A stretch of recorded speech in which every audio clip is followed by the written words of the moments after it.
अस्सलाम वालेकुम, मेरा नाम मोहम्मद ताहिर और मैं 9th क्लास के मैथमेटिक्स के लेक्चर नंबर 118 के साथ आपके साथ मौजूद हूँ। प्रीवियस लेक्चर में हम लोग चैप्टर 13 कंप्लीट करके 14 स्टार्ट कर चुके थे। उसकी डेफिनेशंस डिस्कस की थी हमने और आप लोगों से मेरे डेफिनेशंस याद करने को कहा होगा। होपफुली आप लोग वो डेफिनेशंस याद कर चुके होंगे। आज वहीं से हम प्रोसीड करते हैं।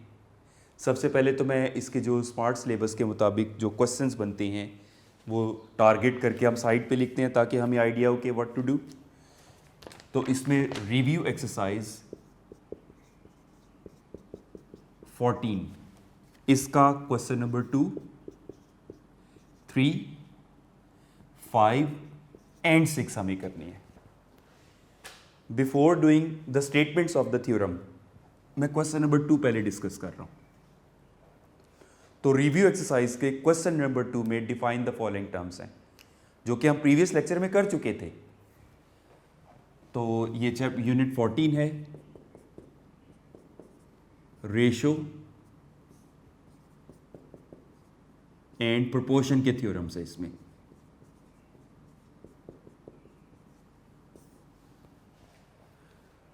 इसका रिव्यू एक्सरसाइज का क्वेश्चन नंबर 2 डेफिनेशंस का है। Define ratio. फर्स्ट पार्ट है रेशो। प्रीवियस लेक्चर में रेशो हम डिफाइन कर चुके थे कि we define ratio as the comparison of two alike quantities A and B. और अलाइक क्वांटिटीज का मीनिंग एक्सप्लेन किया गया था कि should be measured in same unit, और इस शक्ल में हम उसको लिखते थे या A ओवर B। ये उसका सिंबॉलिक रिप्रेजेंटेशन होती थी। लास्ट लेक्चर में पूरी डिटेल से हम इसकी डेफिनेशन डिस्कस कर चुके। इस वक्त रिवाइज करवा रहा हूँ आप लोगों को। तो रेशो में बल्कि एक दो थोड़ी सी एक्स्ट्रा बातें भी 10th क्लास में जाके आप लोग पढ़ेंगे कि पहली बात, रेशो में ऑर्डर बड़ा मैटर करता है। A ratio B and B ratio A are two different ratios। ये दोनों सेम नहीं हो सकती क्योंकि उनका ऑर्डर बड़ा मैटर करता है। और उस ऑर्डर में A रेशो B, इसमें A को कहा जाता है एंटीसीडेंट और क्वांटिटी B को कहा जाता है कॉन्सिक्वेंट। और थर्ड इंपॉर्टेंट इसकी प्रॉपर्टी है, और ratio has no unit. However इस क्वेश्चन के अंदर आप सिर्फ डेफिनेशन और मैथमेटिकल फॉर्म बताएंगे। ये सिर्फ आपको एक्स्ट्रा इंफॉर्मेशन दे रहा हूं जो कि 10th क्लास में जाके आप लोग पूरी डिटेल से पढ़ भी लेंगे। उसके बाद सेकंड डेफिनेशन इसमें रिक्वायर की गई है, प्रोपोर्शन। प्रोपोर्शन क्या है? The statement of equality of two ratios. दो रेशोज के इक्वल होने की जो स्टेटमेंट हम लिखते हैं उसको प्रोपोर्शन कहते हैं। ये भी डेफिनेशन प्रीवियस लेक्चर में हम डिस्कस कर चुके, लिख चुके, मार्क कर चुके, मैथमेटिकल भी पोर्शन भी उसका इवन डिस्कस कर चुके।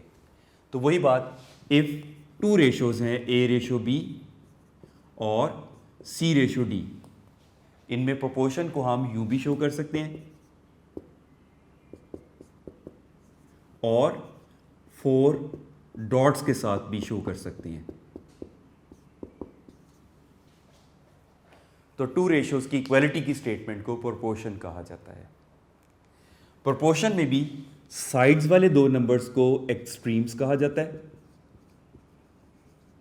और मिडल वाले दो नंबर्स को मीन्स कहा जाता है। सॉल्व करते वक्त product of means is equal to product of extremes junior classes में भी आपने किया हुआ है। उसके अलावा कॉन्ग्रुएंट ट्रायंगल्स,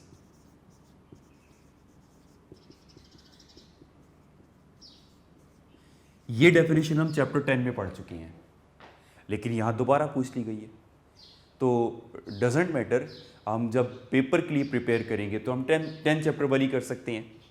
तो इसको एक दफ़ा फिर से डिस्कस कर लेते हैं। ट्राइंगल्स ABC,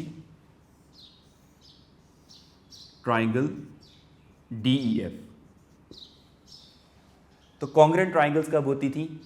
सिंपल वर्ड्स में टू ट्राइंगल्स को कॉन्ग्रेंट हम तब मानते थे when they are exactly alike in shape as well as size। Shape और साइज दोनों एक जैसे हों। तो टू ट्राइंगल्स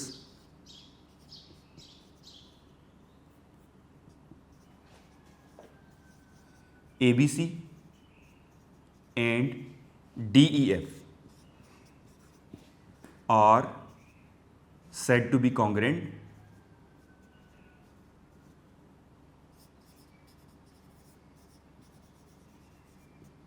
और इसका सिंबल क्या होगा? सिंबॉलिकली रिटन एज, ये उसका सिंबल है कॉन्ग्रेंट का, इक्वल्स के ऊपर वेव साइन शो कर देते हैं। If all the corresponding sides and angles, यानी कोरिस्पॉन्डिंग साइड्स के कॉन्ग्रेंट, कोरिस्पॉन्डिंग एंगल्स के कॉन्ग्रेंट। तो corresponding sides and angles are congruent. तो दो ट्राइंगल्स को तब हम कॉन्ग्रेंट मानते हैं, मैं टेक्निकली प्रॉपर वर्ड्स के साथ बता रहा हूं, कि जब दोनों ट्राइंगल्स के 6 बेसिक एलिमेंट्स कॉन्ग्रेंट आए। इसके तीनों एंगल्स के कॉन्ग्रेंट, इसके 3 साइड्स इसकी 3 साइड्स के कॉन्ग्रेंट। हाउएवर चैप्टर 10 में हमने पढ़ा था कि हमारे पास 4 शॉर्टकट्स भी थे, जिनका नाम मैं रिमाइंड करवा रहा हूँ। साइड एंगल साइड पॉस्टुलेट था, angle side angle congruent to angle side angle था, side side side congruent to side side side वाला था, और specially for right angle triangle के लिए hypotenuse side congruent to hypotenuse side. ये सब chapter 10 के साथ हम ये डिस्कस कर चुके हुए हैं। अब आ जाती हैं सिमिलर ट्राइंगल्स, ये जो फोर्थ डेफिनेशन है, और उसकी applications.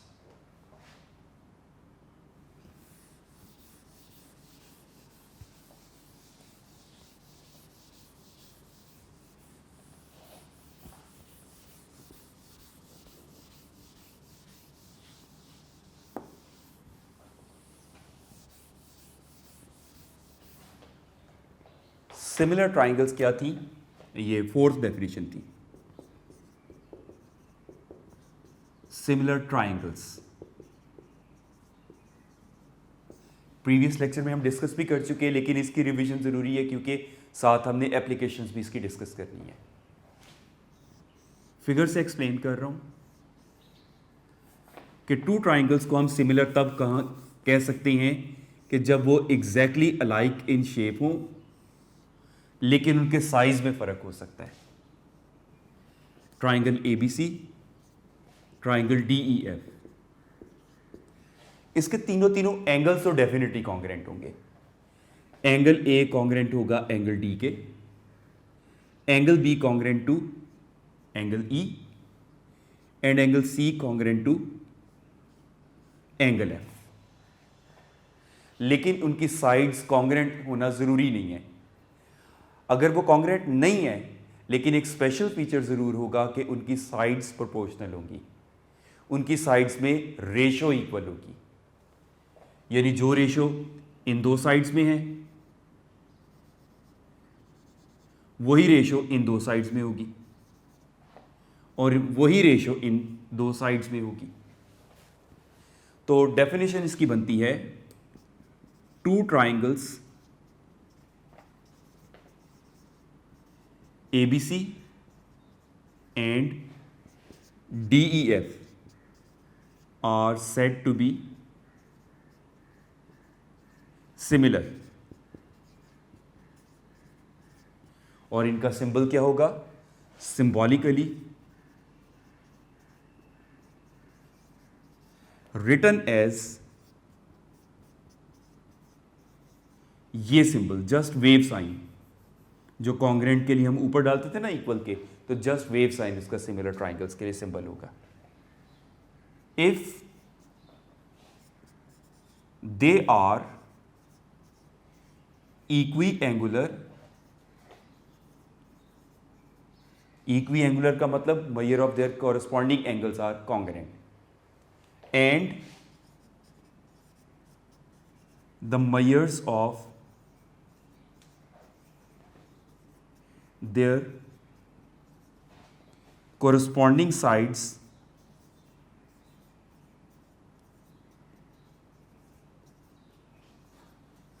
are proportional.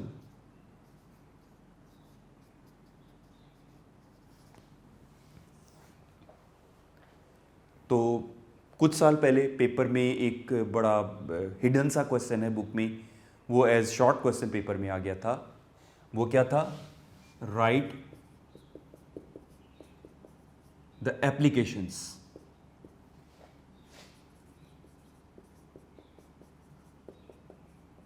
Of similar triangles.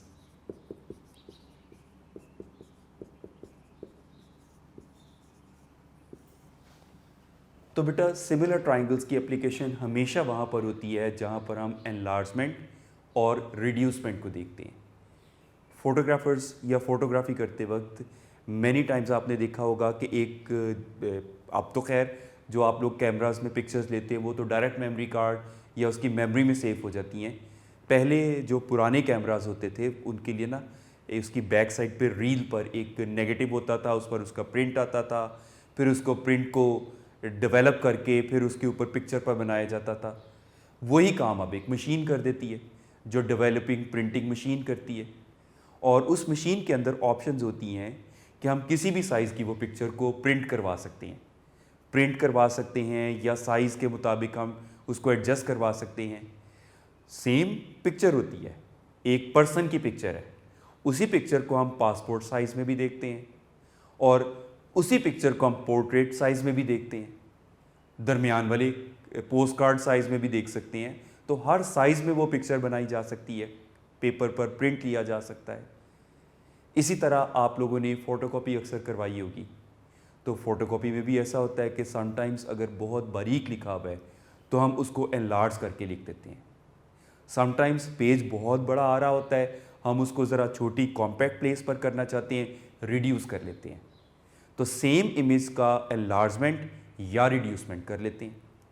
Even उससे भी कॉमन चीज़, आप लोग अपने स्मार्टफोन्स पर पिक्चर देखते हैं तो उसको एनलार्ज करके भी देख लेते हैं, रिड्यूस करके भी देख लेते हैं, कंप्यूटर पर भी इस तरह से करके देख लेते हैं. तो ये सब बेसिक प्रिंसिपल्स सिमिलर ट्राइंगल्स के रूल्स को फॉलो करते हुए बनते हैं. तो ऐसी और बहुत सारी एग्जांपल्स आप इसमें से ढूंढ सकते हैं.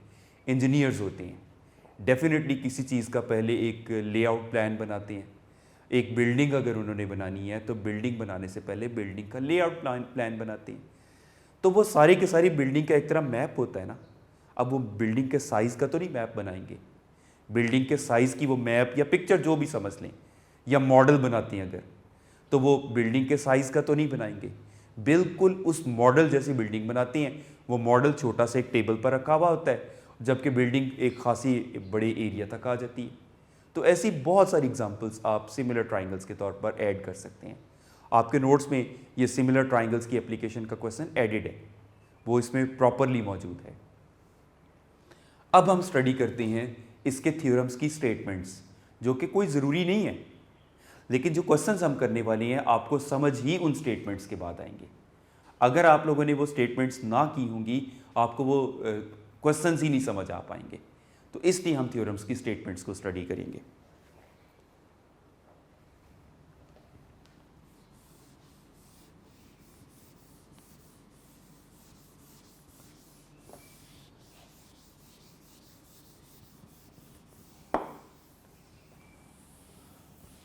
इसमें सबसे पहले आ रहा है थ्योरम 1.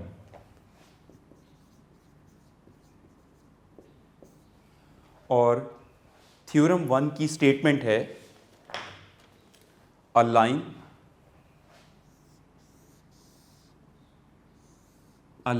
ये लाइन L ट्राइंगल है सपोज ABC, लाइन है L, पॉइंट्स P और Q पर सपोज उन्हें इंटरसेक्ट कर रही है.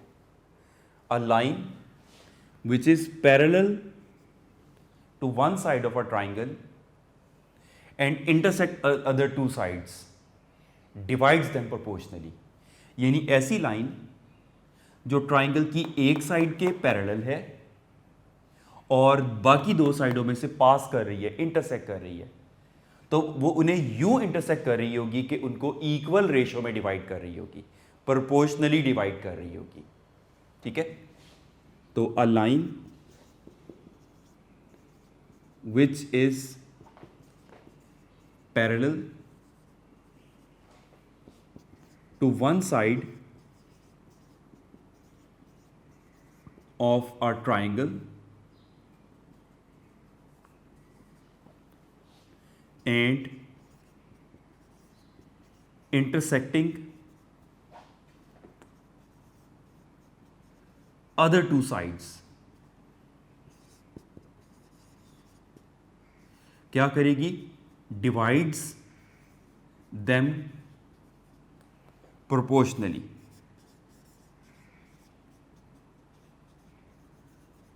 यानी इक्वल रेशियो में. अब मैं मैथमेटिकल टर्म्स में बताता हूं. यानी इस रूल के मुताबिक जो रेशियो मेजरमेंट एपी और पीबी में होगी,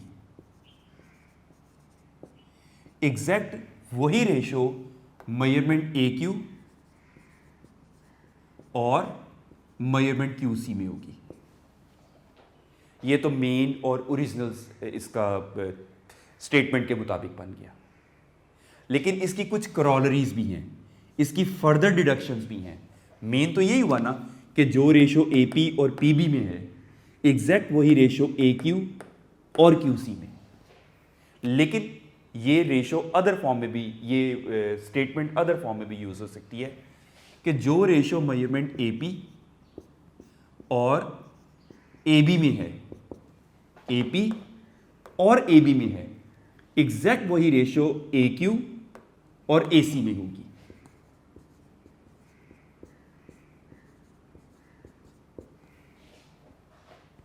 सिमिलरली एक और इसकी डिडक्शन या करोलरी भी हो सकती है कि जो रेशो मेजरमेंट PB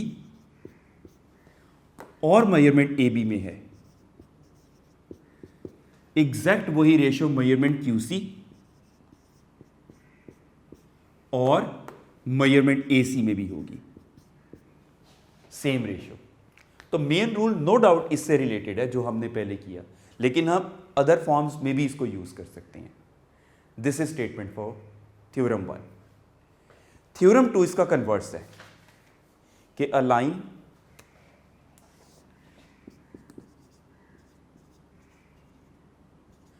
थ्योरम 2 इसका कन्वर्स है ऑफ थ्योरम 1. इसमें हमें गिवन क्या है? Line parallel to one side of a triangle है, इंटरसेक्ट करिए बोथ अदर टू साइड्स को. प्रूव क्या करना था? Divides them proportionally. उन दो साइडों को इक्वल रेशियो में डिवाइड कर रहा है.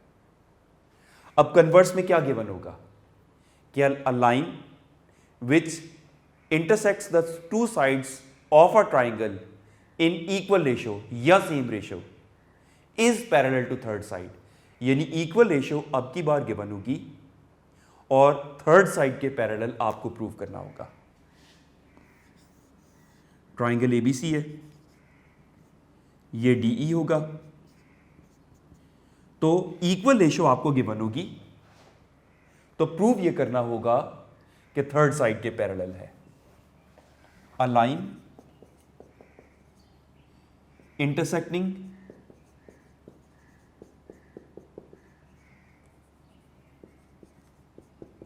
the two sides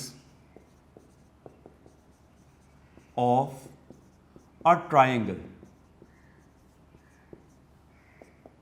in equal ratio क्या प्रूव करना है? Is parallel to the third side, ये आपको प्रूव करना है, जो कि प्रूव प्रैक्टिकली तो नहीं हम कर रहे, लेकिन एटलीस्ट स्टेटमेंट की हद तक हमें पता होना चाहिए।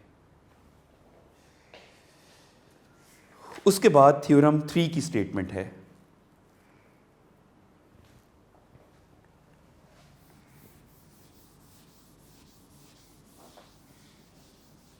ये बल्कि कमिंग क्वेश्चन में भी बहुत यूज होगा। थ्योरम 1 और 3 ज्यादा यूज होता है जो हम रिव्यू के क्वेश्चंस करने वाले हैं।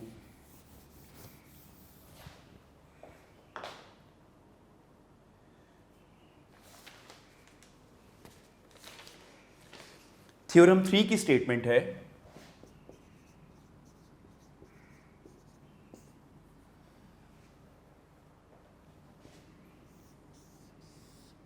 ट्राइंगल है सपोज ABC।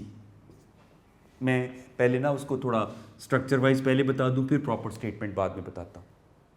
इसके किसी एक एंगल लाइक एंगल A का बाइसेक्टर का मतलब 2 इक्वल पार्ट्स में डिवाइड करने वाला। चूंकि इंटरनल एंगल को हम डिवाइड कर रहे हैं तो इंटरनल बाइसेक्टर ऑफ एंगल भी इसको हम कह सकते हैं। ये 2 पार्ट्स में डिवाइड कर रहा है, डिवाइड कर रहा है ये सामने वाली साइड को सपोज पॉइंट D पर।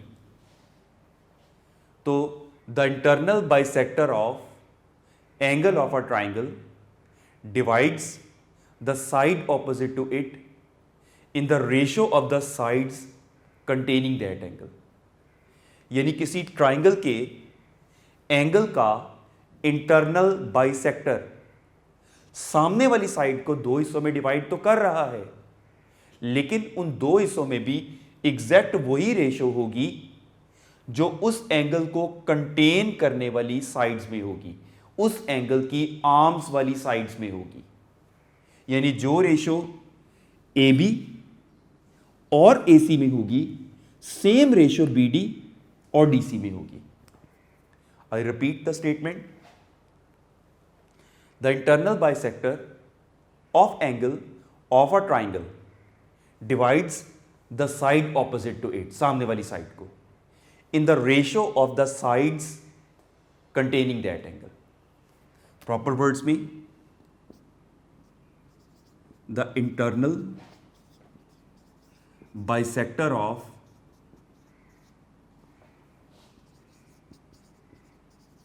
angle of a triangle divides the side opposite to it in the ratio of the sides containing that angle। ठीक, तो यानी किसी ट्राइंगल के एंगल का इंटरनल बाइसेक्टर सामने वाली साइड्स को बिल्कुल उस रेशो में डिवाइड करेगा जो रेशो उन एंगल को कंटेन करने वाली साइड्स यानी उस एंगल की आर्म्स में होगा। यानी मैथमेटिकली जो रेशो मेजरमेंट AB और AC में है, वही रेशो मेजरमेंट BD और मेजरमेंट DC में होगी। इसके बाद थ्योरम 4 जो कि इसका लास्ट थ्योरम है और बहुत आसान स्टेटमेंट, वही सिमिलर ट्राइंगल की डेफिनेशन ही है तकरीबन। If 2 triangles are similar then the measures of their corresponding sides are proportional। यानी अगर 2 ट्राइंगल सिमिलर हैं तो उनकी साइड्स की रेशो इक्वल होगी। ट्राइंगल है ABC DEF। if 2 sides are 2 triangles are similar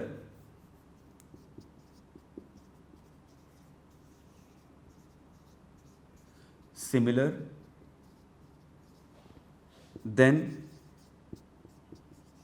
the measures of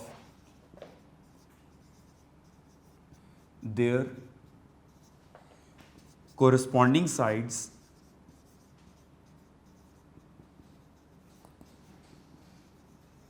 are proportional.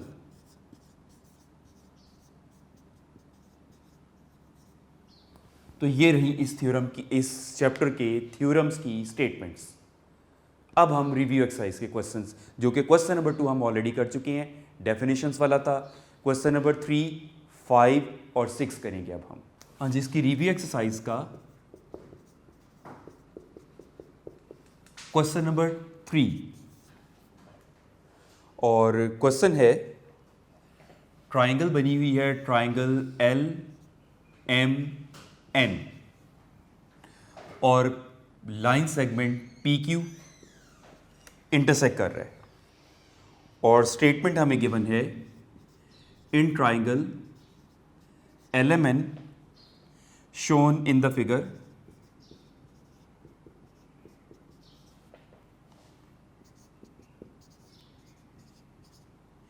M N is parallel to P Q.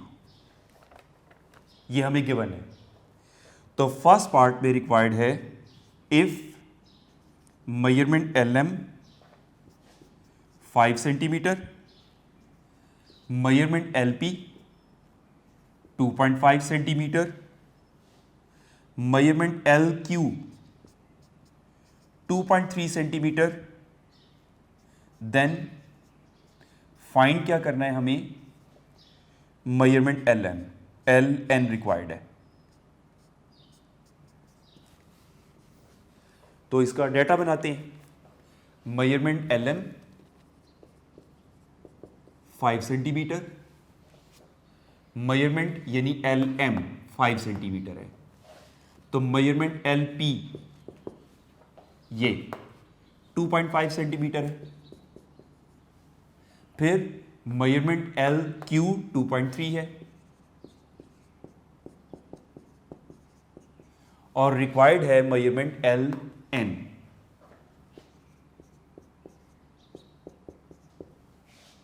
तो rule हम यूज करेंगे, एज जो रेशियो मेजरमेंट एल पी और L M में है, measurement L P ratio measurement L M, L P and L M, तो right side पर वही ratio measurement L Q and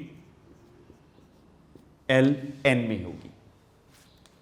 अब मेजरमेंट एल पी कितना गिवन है, 2.5, एल एम 5, एल क्यू 2.3 और मेजरमेंट एल एन रिक्वायर्ड है। तो cross multiply करते हैं, 2.5 multiplied by measurement L N is equal to 2.3 multiplied by 5। Measurement L N को subject बना लिया, 2.3 मल्टीप्लाइड बाय 5 डिवाइडेड बाय 2.5। तो कैलकुलेटर से कैलकुलेशन के बाद इसका आंसर आ रहा है 4.6 सेंटीमीटर्स। सेकेंड पार्ट में रिक्वायर्ड है, if measurement L M is 6 centimetre, measurement L Q 2.5,